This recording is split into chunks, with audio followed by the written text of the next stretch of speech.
नंदुरबार मतदारसंघातल्या जास्तीत जास्त वयोवृद्ध लोकांना मुख्यमंत्री तीर्थदर्शन योजनेचा आणि वयोश्री योजनेचा लाभ देता यावा म्हणून महाराष्ट्राचे आदिवासी विकास मंत्री नामदार डॉक्टर विजयकुमार गावित यांच्या संकल्पनेतून घेण्यात आलेल्या भव्य नोंदणी शिबिराला उदंड प्रतिसाद लाभला आणि चक्क 2,500हून अधिक वृद्धांनी प्रत्यक्ष उपस्थित राहून योजनेसाठी आपल्या नावाची नोंदणी केली। भारतीय जनता पार्टीच्या राष्ट्रीय प्रवक्त्या माजी खासदार डॉक्टर हिना गावित यांच्या प्रमुख मार्गदर्शनात व जिल्हा परिषद अध्यक्ष डॉक्टर सुप्रिया गावित यांच्या प्रमुख उपस्थितीत पार पडलेल्या या शिबिराप्रसंगी भाजपाचे ज्येष्ठ नेते कांतीलाल टाटिया, भाजपा तालुका अध्यक्ष जितेंद्र पाटील, तहसीलदार कुलथे, समाज कल्याण अधिकारी सुंदर सिंग वसावे व अन्य उपस्थित होते। माजी नगरसेवक संतोष वसईकर, कोपर्लीचे सरपंच विनोद वानखेडे, भागसरीचे उपसरपंच योगेश गिरासे, राहुल निकम, जगदीश पाटील यांनी मेळाव्यासाठी परिश्रम घेतले। माझी सगळ्यांना विनंती आहे की वयोश्री योजना आहे ती आणि तीर्थ दर्शनाची जी योजना आहे ही दोघं योजनेचा आपण या ठिकाणी लाभ घ्यायला पाहिजे।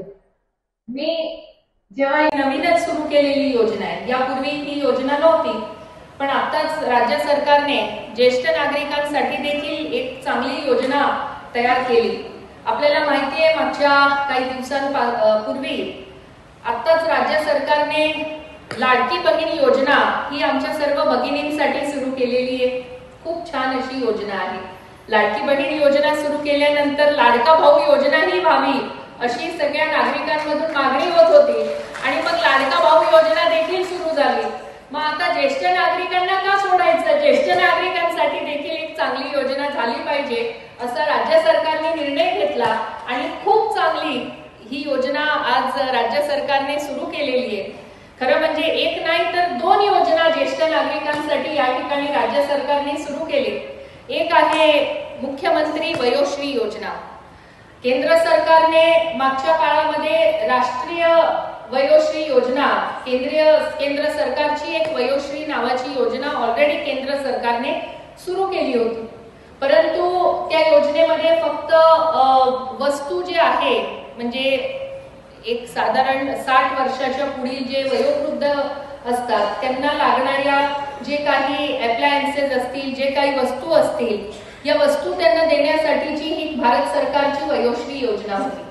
परंतु सगळ्यांना त्यांना पाहिजे त्या वस्तू मिळतातच त्या योजनेत असं नाही, तर मग आता राज्य सरकारने आदरणीय मुख्यमंत्र्यांनी, आदरणीय उपमुख्यमंत्र्यांनी आणि राज्याच्या मंत्रिमंडळाने असा निर्णय घेतला की जे वयोवृद्ध आहेत, 65 वर्षाच्या वरील जे ज्येष्ठ नागरिक आहेत, त्यांना लागणाऱ्या ज्या काही वस्तू, जसं आता डॉक्टर टाटियाजींनी सांगितलं की वय झालं की मग थोडं कमी दिसायला लागतं, मग चष्मे घालावे लागतात किंवा कमी ऐकायला येतं तर कानाचं मशीन लावावं लागतं।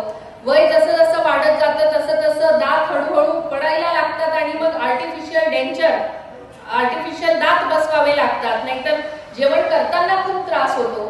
तर अशा ज्या काही गोष्टी आहेत, चालताना काठी लागत असेल किंवा ट्रायपॉड लागत असेल, बसायला खाली शौचालयामध्ये खाली बसायला त्रास होत असला की कमोड त्या ठिकाणी तयार करावं लागतं। तर या ज्या सगळ्या गोष्टी आहेत, या प्रत्येक वयोवृद्ध व्यक्तीला त्याला लागणारी जी काही वस्तू आहे ही घेण्यासाठी राज्य सरकारने असं ठरवलं की आपण वयोश्री नावाची मुख्यमंत्री वयोश्री योजना ही ज्येष्ठ नागरिकांसाठी सुरू करू आणि या योजनेमध्ये 3,000 रुपये हे या वेगवेगळ्या वस्तू घेण्यासाठी ज्येष्ठ नागरिकांना द्यायचे।